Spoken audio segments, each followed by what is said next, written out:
भारत माता की, भारत माता की, भारत माता की।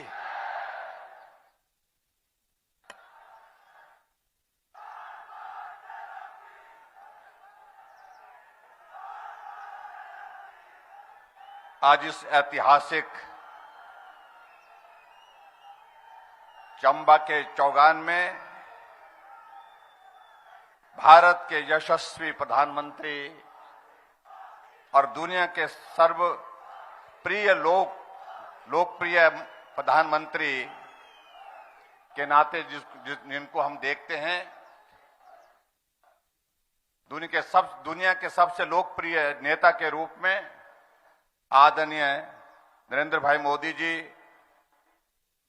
हमारे बीच में हिमाचल प्रदेश के माननीय राज्यपाल महोदय श्री राजेंद्र विश्वनाथ अर्लेकर जी,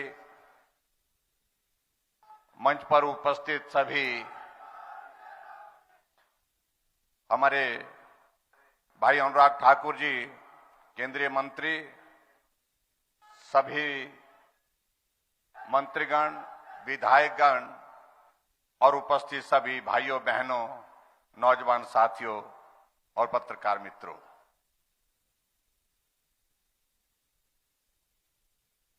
मैं आज चंबा के इस ऐतिहासिक चौगान के मैदान में देश के यशस्वी प्रधानमंत्री नरेंद्र भाई मोदी जी का आप सबकी ओर से हार्दिक अभिनंदन करता हूं, स्वागत करता हूं।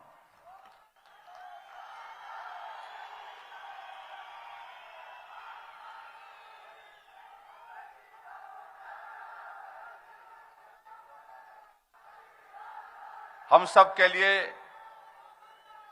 यह सौभाग्य है, आदरणीय प्रधानमंत्री जी का स्नेह जिस प्रकार से हिमाचल प्रदेश के लोगों को मिलता है, सहयोग और समर्थन मिलता है, आगे बढ़ने के लिए मार्गदर्शन मिलता है, उसको हम जीवन भर भूल नहीं सकते। आदरणीय प्रधानमंत्री जी, ये चंबा जिला हिमाचल प्रदेश का सबसे दूर का कठिन परिस्थितियों में रहने वाले लोगों का जिला है और ऐसी परिस्थितियों को देखते हुए आपने इस जिले को एक विशेष दर्जा दिया एस्पिरेशनल डिस्ट्रिक्ट के नाते, ताकि ये जिला आगे बढ़ सके। जहां विकास में अगर कमी है, उस कमी को हम पूरा कर सके। केंद्र की ओर से लगातार आप एस्पिरेशनल डिस्ट्रिक्ट के अनेक कार्यक्रमों में स्वयं मॉनिटर करते हैं और मुझे इस बात की खुशी है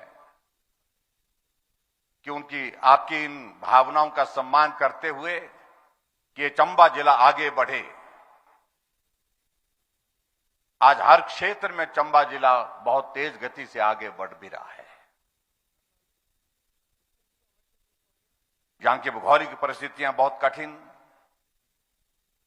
लेकिन फिर भी उसके बावजूद यहां की सुंदरता, यहां का अपना कल्चर, यहां की अपनी संस्कृति लोगों को आकर्षित करती है। प्रधानमंत्री बनने के पश्चात आपका यह पहला दौरा है और 1981 के बाद यहां पर किसी प्रधानमंत्री का आगमन हुआ है। इसके लिए मैं आपका आभार व्यक्त करता हूं।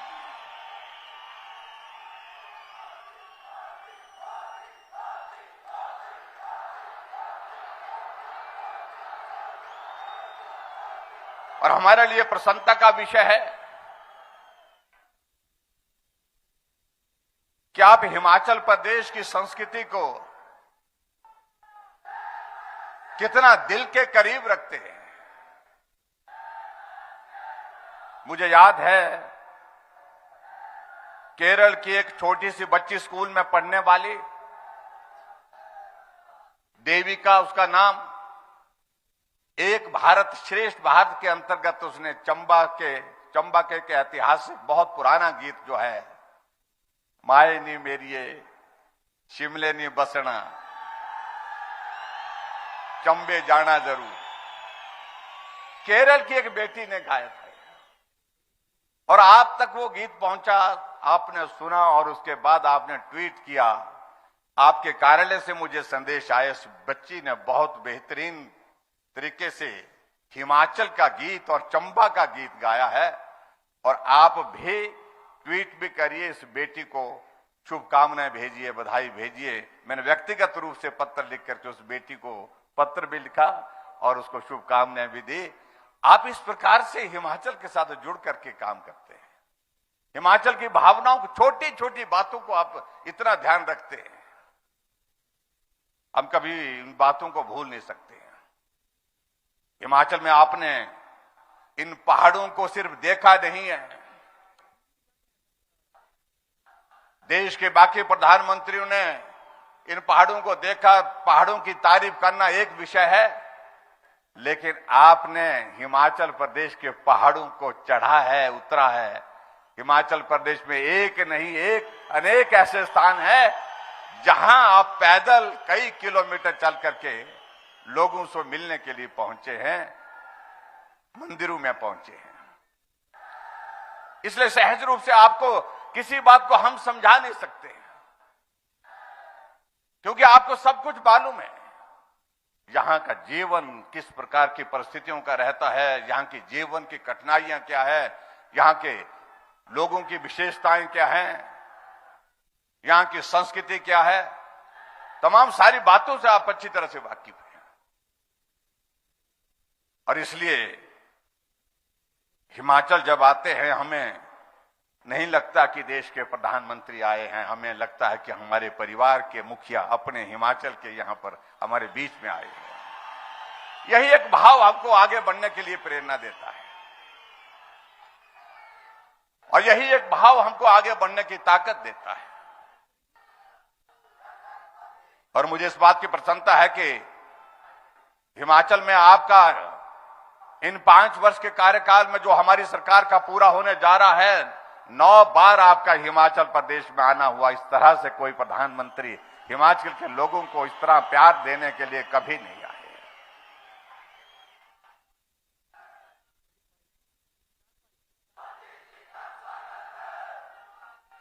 हिमाचल प्रदेश में सरकार बनी और हिमाचल के इतिहास में पहली बार कोई प्रधानमंत्री मुख्यमंत्री के शपथ ग्रहण समारोह में शिमला के रिज के मैदान में पहुंचे। 1 साल का कार्यकाल पूरा हुआ, आप धर्मशाला में हमको आशीर्वाद देने के लिए पहुंचे। और 2 साल का कार्यकाल पूरा हुआ तो आप ग्लोबल इन्वेस्टर्स मीट के उस कार्यक्रम में धर्मशाला पहुंचे। बीच में कोविड का दौर आया, लेकिन उसके बावजूद कोविड के उस दौर में भी हिमाचल प्रदेश में जो एक अटल टनल रोहतांग, एक बेहतरीन तोहफा आपके सुझाव से आदरणीय पूर्व में प्रधानमंत्री अटल बिहारी वाजपेयी जी ने जिसकी शुरुआत की थी, उस स्वप्न को साकार करने के बाद उसको पूरा करने के लिए कोविड के उस माहौल में भी, कोविड के उस दौर में भी, जब आना जाना बंद था, मिलना जुलना बंद था, आपने वर्चुअली नहीं एक्चुअल आकर के जो है उस टनल का उद्घाटन करने के लिए आप मनाली उतरे। मनाली से रोहतांग टनल से होकर के सिसु तक पहुंचे, लाहौल तक पहुंचे। 4 साल का हमारा कार्यकाल पूरा हुआ तो आप हमको आशीर्वाद देने के लिए मंडी के पड्डल के मैदान में पहुंचे। 8 साल का कार्यकाल आपका पूरा हुआ तो आप पूरे देश की सारी जगह को छोड़ करके हिमाचल प्रदेश के शिमला के रिज के मैदान से देश को संबोधित करने के लिए पहुंचे। और उसके पश्चात मुख्य सचिव की बैठकों के लिए आप धर्मशाला पहुंचे और धर्मशाला 1 दिन नहीं 2 दिन आप रुके। 1 दिन रुके और दूसरे दिन पूरा उस बैठक को करने के बाद आप वहां से गए। और उसके पश्चात अभी आप Bilaspur all India medical institute का उद्घाटन करने के लिए पहुंचे। और कुल्लू का दशहरा जो हमारा अंतर्राष्ट्रीय स्तर पर मनाया जाता है, उस दशहरे में देव दर्शन के लिए पहुंचे। रघुनाथ जी की पालकी के समक्ष जाकर के उस रथ को नमन करने के लिए पहुंचे। हम कभी भूल नहीं सकते इस प्रकार का स्नेह आपका हिमाचल प्रदेश की संस्कृति के साथ है।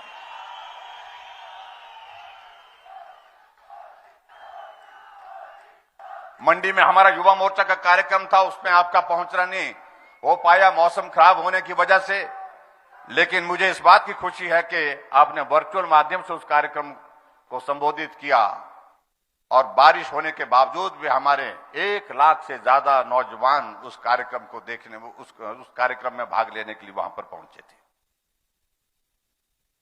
और आज आप एक बार फिर हिमाचल प्रदेश को एक नहीं हजारों करोड़ रुपए की सौगातें देने के लिए फिर से देवभूमि हिमाचल प्रदेश में पहुंचे। आप इससे पहले ऊना जिला में आकर के वंदे भारत जो रेलवे की एक बहुत बड़ा तोहफा आपने दिया, हिमाचल के लिए वो सपना है। मैं कह सकता हूं हिमाचल के अंदर रेल आना, रेल चलना ये सपने से कम नहीं है, और वो भी ऐसी ट्रेन जिसमें आधुनिक तमाम तरह की सुविधाएं उसमें उपलब्ध हैं। आज आपने उसकी शुरुआत की, उसके लिए मैं आपका आभार व्यक्त करता हूं। और उसके साथ साथ में जो एक बहुत बड़ा तोहफा बल्क ड्रग फार्मा का आपने दिया, जो मात्र 3 पूरे देश भर में आपने दिए हैं, उसमें से एक हिमाचल के लिए आपने दिया। हम कैसे भूल सकते हैं आपके इस एहसान को। कभी जिंदगी में हमने सोचा भी नहीं था इस प्रकार का तोहफा हमको मिलेगा, जहां 20,000 से ज्यादा नौजवानों को रोजगार मिलेगा। हजारों करोड़ रुपए का इन्वेस्टमेंट उसमें आने वाले समय में आने वाला है। और उसी तरह से IIIT का आज विधिवत उद्घाटन हुआ। उसके बाद आप चंबा के चौगान के मैदान में पहुंचे और यहां पर भी 48 मेगावाट का चांजू का और उसके साथ साथ में 30.5 मेगावाट का देवथल चांजू 2 प्रोजेक्ट उनका शिलान्यास कर रहे हैं। और उसके साथ साथ में लगभग 3,000 करोड़ रुपए की लागत जो पूरा होने वाला हमारा प्रधानमंत्री ग्राम सड़क योजना का 3रा चरण है, उसका भी आप शुभारंभ करने के लिए हमारे बीच में आए हैं। आपका मैं हृदय से यहां पर अभिनंदन करता हूं, स्वागत करता हूं। मैं समझता हूं कि बहुत लंबी बात कहने का कोई अभिप्राय नहीं। हम आदरणीय प्रधानमंत्री जी का संबोधन सुनने के लिए यहां पर आज आतुर हैं, लेकिन मैं इतना जरूर कहना चाह रहा हूं, ये चंबा जिला एक एस्पिरेशनल जिला, जहां सुविधाओं की कमी, साधनों की कमी भले हो सकती है, लेकिन योग्यता की कमी नहीं, क्षमता की कमी नहीं, आगे बढ़ने का जुनून उसमें कोई कमी नहीं। और हम चंबा जिले को लगातार आगे बढ़ाने में हम सफल हुए हैं। यहां सड़कों का नेटवर्क हमने मजबूत किया, सड़कों के साथ हेल्थ सेक्टर में हमने बहुत सारे संस्थानों को मजबूत किया, इंफ्रास्ट्रक्चर भी मजबूत किया। और मुझे इस बात को लेकर के प्रसन्नता है, यहां से कुछ दूरी पर चंबा जैसे जिले में आपके आशीर्वाद से मेडिकल कॉलेज जमीन पर खड़ा हो गया और 270 करोड़ रुपए उस पर हमने खर्च कर लिया और बहुत जल्दी वो उसको हम उद्घाटन करके उसको समर्पित करने वाले।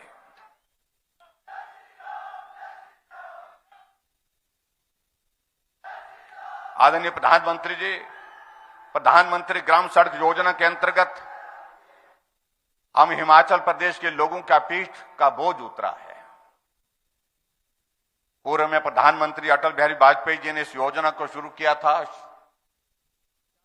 और स्वाभाविक रूप से अगर ये योजना अगर नहीं होती, आज मेरे हिमाचल प्रदेश में जहां 39,500 किलोमीटर सड़क हमने बना करके तैयार की है, उसमें से 20,000 किलोमीटर सिर्फ प्रधानमंत्री ग्राम सड़क योजना का योगदान है। शायद अटल जी ने उस वक्त भी इस बात को सोचा होगा, ये पहाड़ पर रहने वाले लोगों के लिए जीवन बहुत कठिन है। पहाड़ चढ़ते हैं तो पीठ पे बोझ होता है, पहाड़ उतरते हैं तो भी पीठ पर बोझ होता है। और ऐसी परिस्थितियों में ये हिमाचल के लिए एक वरदान साबित हुआ। मैं आपका हृदय से आभार व्यक्त करता हूं। आज आप 3रे चरण की शुरुआत कर रहे हैं, इसे हिमाचल प्रदेश के लोगों के लिए सड़क के नेटवर्क का एक बहुत बड़ा एक नेटवर्क के माध्यम से बहुत बड़ी एक मदद मिलेगी। मुझे इस बात की भी प्रसन्नता है कि आपके आशीर्वाद से हिमाचल प्रदेश में ऐसी चीजों की शुरुआत हुई है जो हम कल्पना नहीं कर सकते थे। All India medical institute Himachal Pradesh में होना, यह हमारे लिए सपने से परे की बात थी, लेकिन ये हुआ है। ये तब संभव हुआ जब आप देश के प्रधानमंत्री होने के साथ इस हिमाचल प्रदेश को अपना और सिर्फ अपना मानते हैं। इस भाव के साथ ये संभव हो पाया है। मैं आज के इस कार्यक्रम में एक बार फिर से आपका स्वागत करता हूं, आपका अभिनंदन करता हूं। और हम चुनाव के करीब हैं, बहुत करीब हैं। और हिमाचल प्रदेश की हमारी सरकार ने इन 5 वर्ष के कार्यकाल में कोशिश की है गरीब के करीब रह करके काम करने की। अगर गरीब के करीब रह करके काम करने की कोशिश की है, उसमें मैं दावे के साथ कहता हूं, उसमें हम निश्चित रूप से सफल हुए हैं। हमने बुजुर्गों के लिए पेंशन का प्रावधान 60 साल से ऊपर के सभी के लिए किया। जो हमारे कुछ साथी ऐसा कहते हैं कि क्या किया, मैं उनको ये कहना चाहता हूं कि उनके जमाने में हिमाचल प्रदेश में बुजुर्गों को 4 लाख लोगों को पेंशन मिलती थी। आज हिमाचल प्रदेश में 7.5 लाख लोगों को पेंशन मिल रही है। वो 400 करोड़ रुपए खर्च करते थे, हम 1300 करोड़ रुपए पेंशन पर खर्च कर रहे हैं। हम हिमाचल प्रदेश में आयुष्मान भारत को आगे बढ़ा करके हिमकेयर के माध्यम से हर गरीब व्यक्ति के इलाज की व्यवस्था करने में सफल हुए हैं। आज से पहले गरीब आदमी का इलाज कैसे होगा, ये कभी कल्पना नहीं हो पाई थी। आपने शुरुआत पूरे देश भर में की। गरीब आदमी अगर बीमार हो, उसके इलाज का इंतजाम होना चाहिए। उस दृष्टि से एक शुरुआत की आयुष्मान भारत की। हमने उसको आगे बढ़ा करके हिमकेयर के माध्यम से हर गरीब आदमी को वो सुविधा, स्वास्थ्य की बेहतर सुविधा देने का हमने प्रयत्न किया है। आपने उज्ज्वल योजना के अंतर्गत पूरे देश भर में गरीब आदमी के घर में भी गैस का चूल्हा हो, इस बात की शुरुआत की, इस भाव को समझा और हमने भी उसको आगे बढ़ा करके हिमाचल प्रदेश में हर घर में चूल्हा हो। कोई परिवार गैस के चूल्हे के बिना नहीं बचना चाहिए। गृहिणी सुविधा योजना की हमने शुरुआत की। ऐसी एक नहीं अनेक योजनाओं के माध्यम से हमने हिमाचल प्रदेश में काम करने की कोशिश की। उन योजनाओं का जिक्र करूंगा तो बहुत लंबा वक्त लगेगा, लेकिन मैं इतना जरूर कहना चाहता हूं, हिमाचल प्रदेश में अगर हम सड़कों की ही बात करें, मुझसे पहले, हमारे से पहले जो सरकार थी, उन्होंने 5 वर्ष के कार्यकाल में 2800 किलोमीटर सड़क हिमाचल प्रदेश में नई सड़क का निर्माण किया। हमने 4500 किलोमीटर से ज्यादा सड़कों का निर्माण किया है। आज तक की सरकारें जो भी 5 वर्ष के कार्यकाल में सड़कों के निर्माण की अगर की बात कहें, तमाम सारे रिकॉर्ड तोड़ दिए। हर घर नल की भी बात में कहूं, 8.5 लाख से ज्यादा नल हर घर को मिले। इस बात को भी हमने सुनिश्चित किया कि पानी पीने का आपके घर में मिले, स्वच्छ जल मिले। इस बात को सुनिश्चित करने के लिए हमने प्रयत्न किया।